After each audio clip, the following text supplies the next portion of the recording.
Hello दोस्तों, नमस्कार। मैं हूं आपका तो डीकेएस और आपका हमारे चैनल पर हार्दिक स्वागत है। दोस्तों, आपने देखा होगा कि जो प्रीवियस ईयर रेलवे की 2018 तथा 2016 में जो परीक्षाएं हुई थी, उनमें किस प्रकार से साइंस से बहुत ज्यादा मात्रा में प्रश्न पूछे गए थे। और आपने ये भी देखा होगा कि जो है 2016 से यानी प्रीवियस ईयर 2016 से पहले जो परीक्षा रेलवे की हुई थी, उनमें भी बहुत सारे प्रश्न साइंस से पूछे गए थे।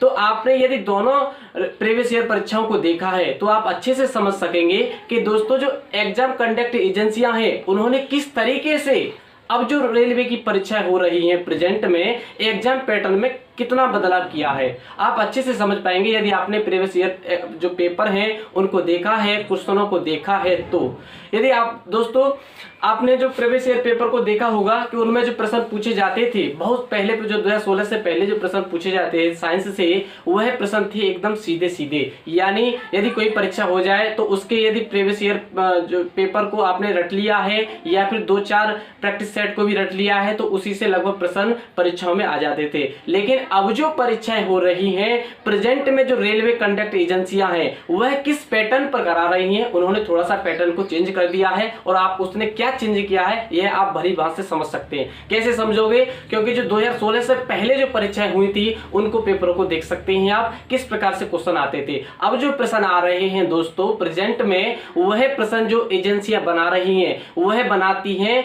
किसी भी टॉपिक की थ्योरी पर, यानी टॉपिक बेस्ड प्रश्न आ रहे हैं, थ्योरी बेस्ड प्रश्न आ रहे हैं और न्यूमेरिकल भी किस पर आ रहे हैं, वह उस कंसेप्ट पर आ रहे हैं जो उस थ्योरी में दिया गया है। यानी जो थ्योरी से कंसेप्ट निकलता है वह बहुत जरूरी है और थ्योरी पढ़ना बहुत जरूरी है, क्योंकि एक एक थ्योरी पर ही 50-50 क्वेश्चन आप प्रैक्टिस सीरीज जो भी आप प्रैक्टिस सेट लगा रहे हैं उन पर देख सकते हैं कि छोटा सा टॉपिक है उन पर प्रैक्टिस सेट में कितने क्वेश्चन दिए गए हैं। अब बहुत से स्टूडेंट ये कहते हैं सर मैंने जो 2000 क्वेश्चन की टेस्ट सीरीज सॉल्व की है और मुझे बाद में याद नहीं रहता है, जैसे ही मैं एक प्रैक्टिस सेट प्रीवियस ईयर का सॉल्व करने बैठता हूं तो मैं क्वेश्चनों को भूल जाता हूं। तो दोस्तों आप यदि उन क्वेश्चनों को ही रटोगे तो कैसे याद कर पाओगे, क्योंकि क्वेश्चन सेम नहीं आते हैं, वो आते हैं किसी कंसेप्ट पर, वे आते हैं किसी टॉपिक की थ्योरी पर आधारित। यदि आप उस थ्योरी को ही पढ़ते हो, थ्योरी यदि आपने जैसे कि लेंस है, लेंस की थ्योरी क्या है, बहुत सारे टॉपिक है साइंस में, तो यदि उसकी थ्योरी पर आप वर्क करते हो तो उस पर जितने भी प्रश्न बनेंगे आप ज्यादा से ज्यादा सॉल्व कर पाओगे। यदि आपने 2000 क्वेश्चनों की टेस्ट सीरीज की है, सॉल्व की है, तो उससे ज्यादा फायदा आपको नहीं मिलने वाला है। यदि आप पहले उस टॉपिक को तैयार करते हैं, आप पहले उस कंप्लीट कंसेप्ट को तैयार करते हैं जो उस चैप्टर में दिए गए हैं, क्योंकि जो न्यूमेरिकल भी आते हैं आजकल की जो परीक्षाओं में, उन पर क्या है कंसेप्ट ही लागू होते हैं। नई नई ट्रिकें बनती हैं, कहां से बनती हैं? वे ट्रिकें कहीं अलग से नहीं आती हैं, कोई बुक्स ऐसी नहीं है जो अलग से ट्रिक तैयार करके देती है। हाँ, कुछ ट्रिकें ऐसी हैं जो पहले ऑलरेडी जो वैदिक मैथ थे उनमें से ली गई हैं, कुछ ट्रिकें ऐसी हैं, बहुत ज्यादा जो ट्रिक हैं दोस्तों वह ट्रिक सिर्फ तैयार की जाती हैं कंसेप्ट, उनके पीछे कोई ना कोई कंसेप्ट होता है। आप किसी भी टॉपिक को पढ़ लें, यदि आप रट के याद करते हैं कि इसका मैंने क्वेश्चन याद कर लिया, इतने क्वेश्चन सोल्व कर लिए, इतने क्वेश्चन याद कर लिए हैं, और फिर आप जैसे ही 15 दिन 1 महीना बाद उन्होंने सॉल्व करोगे तो उसमें से ज्यादा भूल चुके होंगे। और यदि आप उस कंसेप्ट को पढ़ लेते हैं, उस थ्योरी को पढ़ते हैं, कंप्लीट कोर्स को पढ़ते हैं, क्या कंसेप्ट था, नया विजन क्या है, इसको देखने पर कि कैसे क्वेश्चन आ सकता है, उस तरीके से आप पढ़ते हैं तो आप चाहे 1 महीने बाद देखें, 15 दिन बाद देखें, आपको याद रहेगा। कुछ तो भूलोगे उसमें से, लेकिन आपको अधिकतम याद रहेगा। आप पर उस टॉपिक पर कितने भी प्रश्न आपसे पूछे जाएं, आप अधिक से अधिक उन प्रश्नों के उत्तर दे पाओगे। यदि आप टेस्ट उसके बाद टेस्ट सीरीज सॉल्व करते हो तो बहुत अच्छा है, क्योंकि टेस्ट सीरीज भी आपके लिए बहुत हेल्पफुल होगी, लेकिन तभी हेल्पफुल होगी जब आप वह जो टॉपिक है उस टॉपिक को तैयार करके टेस्ट सीरीज को सॉल्व करते हैं। टेस्ट सीरीज लगाने से आपके लिए फायदा अधिक नहीं होने वाला है, फायदा होने वाला है तो उस टॉपिक की जो कंसेप्ट है वह थ्योरी है, उस थ्योरी क्या पूरा ही चैप्टर है, उस पूरे कंसेप्ट को पढ़ें। आप जहां से ट्रिक बनी है उसको ही पढ़ लें आप, क्योंकि ट्रिक ये हमने कहां से बनाई है, ट्रिक कहां से ली है, कहां से ये प्रश्न पूछे जा रहे हैं, जो एग्जाम कंडक्ट एजेंसियां हैं वह किस प्रकार से प्रश्न बना सकती है, उस टॉपिक पर ऐसा मनन करें, ऐसा चिंतन करें, तभी आप चाहे उस टॉपिक से 100 क्वेश्चन पूछे जाए, 1000 क्वेश्चन पूछे जाए, आप अच्छे से सॉल्व कर पाओगे। बहुत सारे स्टूडेंट कहते हैं कि सर हमने एक लेंस का चैप्टर पढ़ा रहे थे, तो कहते हैं दोस्तों हमने जो है सर हमने लेंस याद कर लिया है पूरा, इससे कोई भी क्वेश्चन आ जाए हमने टेस्ट सीरीज सोल्व कर ली है, हम सारे क्वेश्चन बता देंगे। तो दोस्तों वो क्या करते हैं, याद करते हैं कि इस लेंस को अभिसारी कहते हैं, इसको अपसारी कहते हैं, रेखीय आवर्धन ये होता है, क्षमता ये होती है, लेंस के जो फोकस दूरी ऐसे ज्ञात करते हैं। तो वो क्या करते हैं, रट लेते हैं। रटो मत दोस्तों, उस कारण को समझो जिस कारण से आपको पता चल जाए कि यह अभिसारी लेंस क्यों है, किस कारण से इस लेंस का जो नाम रखा गया है अभिसारी, तो क्यों रखा गया है। बहुत सारे स्टूडेंट को याद भी होगा कि अभिसारी लेंस कौन सा होता है, उत्तल होता है, जबकि दर्पण अवतल होता है। तो ऐसा क्यों है, आपने आज याद किया है, कल को आप भूल भी सकते हैं। तो आप उस कारण को याद कर लें कि किस कारण से इसका नाम रखा गया है अभिसारी अपसारी। यह सूत्र है लेंस के लिए। इसका एक और सूत्र है जो दर्पण के लिए है, वहां पॉजिटिव आता है या नेगेटिव आता है। बहुत सारे स्टूडेंट जब न्यूमेरिकल सॉल्व करते हैं, बहुत अच्छी तैयारी करते हैं, लेकिन वहां कभी कभी उनमें कंफ्यूजन हो जाता है कि यहाँ पॉजिटिव रहता है कि V- का रहता है कि U- का रहता है। और F इसकी जो कौन सा लेंस ऐसा है जिसकी फोकस दूरी माइनस है, कौन सा लेंस ऐसा है जिसकी फोकस दूरी पॉजिटिव है, यानी नेगेटिव पॉजिटिव किसकी होती है, इनमें कंफ्यूजन हो जाता है। जब सॉल्व करेंगे सवाल तब याद रहता है, लेकिन उसके बाद वे भूल जाते हैं। उस कंसेप्ट को ही तैयार कर लो कि आपकी जड़ मजबूत हो जाए और आप पर कितनी भी बार प्रश्न क्यों ना पूछा जाए, आप सीना ठोक करके कह दें कि इसका आंसर है यह, और ये पक्का 100% सही है।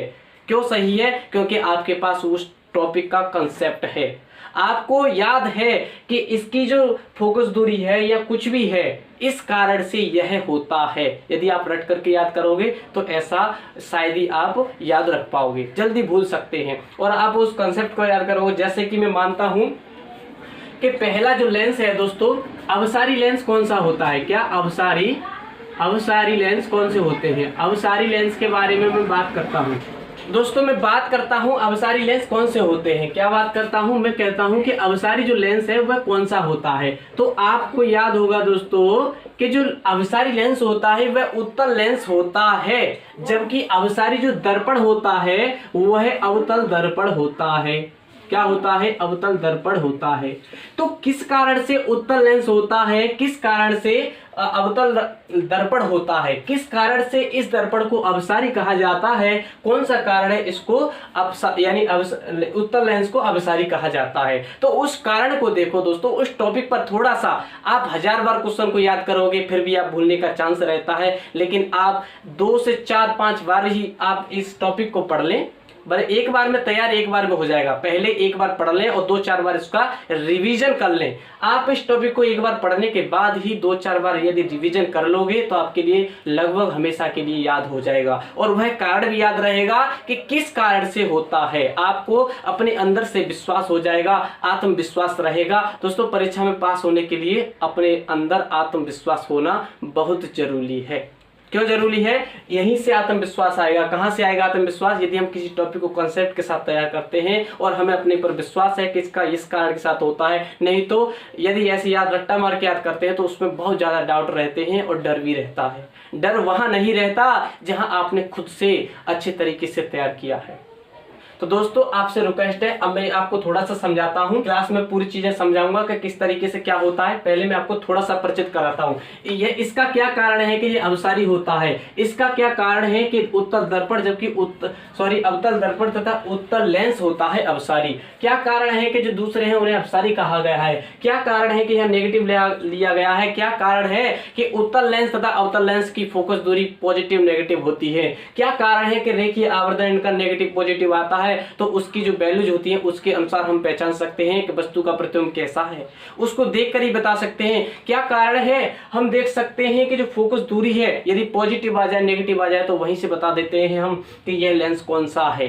बहुत सारी परीक्षाओं में पूछा गया है कि यदि उसकी फोकस दूरी दे रखी है, फोकस दूरी यदि नहीं भी दे रखी हो तो कुछ वैल्यू और दे रखी होंगी, और उसमें पूछेगा कि यह जो लेंस है इसकी प्रकृति ज्ञात करो, अवतल है या उत्तल है, यह जो दर्पण है इसकी प्रकृति ज्ञात करो। तो वहां हम पहचान जो करते हैं गणितीय रूप से, वहां इस फोकस दूरी के द्वारा ही पता चलता है। यदि पॉजिटिव आती है तो कोई और होता है, नेगेटिव आती है तो कोई और होता है। सबसे पहले इसके लिए देखते हैं कि ऐसा क्या कारण है, अवतल दर्पण के लिए देखते हैं। तो दोस्तों जो अवतल दर्पण होता है वह दर्पण क्या होता है, जिसकी अंदर वाली सतह से प्रकाश का परावर्तन होता है। कहां से होता है, अंदर वाली सतह से प्रकाश का परावर्तन होता है, अवतल दर्पण कहलाता है। ये इसकी मुख्य अक्ष हो गई, ये ध्रुव हो गया। ये क्या करता है दोस्तों, जब भी कोई इसकी जो मुख्य अक्ष के समानांतर कोई भी किरणें आती हैं तो उनको क्या करता है, यहाँ इसका F होता है, यहाँ इसका C यानी वक्रता केंद्र होता है। जब भी कोई प्रकाश किरण इसकी मुख्य अक्ष के समानांतर आती है तो वह सभी किरणों को फोकस से गुजारता है। चाहे कितनी भी किरणें इसके आ जाएं तो वह सभी किरणें कहां से जाएंगी, इसके मुख्य फोकस से वापस हो जाएंगी। तो ये क्या करता है, सभी किरणों को केंद्रित करता है। कौन, अवतल दर्पण। क्या है ये, अवतल दर्पण। अवतल दर्पण क्या करता है, सभी फोकस, ये जो सभी जो किरणें, कितनी भी किरणें समानांतर आ जाएं तो उनको क्या कर देता है, फोकसित कर देता है फोकस पर। इसीलिए कहते हैं अभिसारी दर्पण। क्या कहते हैं, अभिसारी। अभिसारी का अब का मतलब होता है की ओर, सारी मतलब ये रेखाएं इनको अभी और इसकी ओर कर देता है, सारी को सभी को केंद्रित करता है, इसी कारण इसको कहते हैं अभिसारी दर्पण। अब लेंस क्या है, ऐसा ही कार्य उत्तल लेंस करता है, वह भी प्रकाश किरणों को एकत्रित करता है। जबकि इसके जस्ट अपोजिट बात करें तो जो उत्तल दर्पण है, उत्तल दर्पण क्या करता है, प्रकाश किरणों को फैलाता है, प्रकाश किरणों को फैलाता है। क्या करता है, उत्तल दर्पण प्रकाश किरणों को फैलाता है और इसको कहते हैं अपसारी। क्या कहते हैं, अपसारी। और लेंस की बात करें तो वह होता है अवतल लेंस, वह होता है अपसारी। कौन सा होता है, उत्तल दर्पण की बात करें तो यह होता है अपसारी, और अवतल दर्पण की अवतल लेंस की बात करें तो वह होता है अपसारी।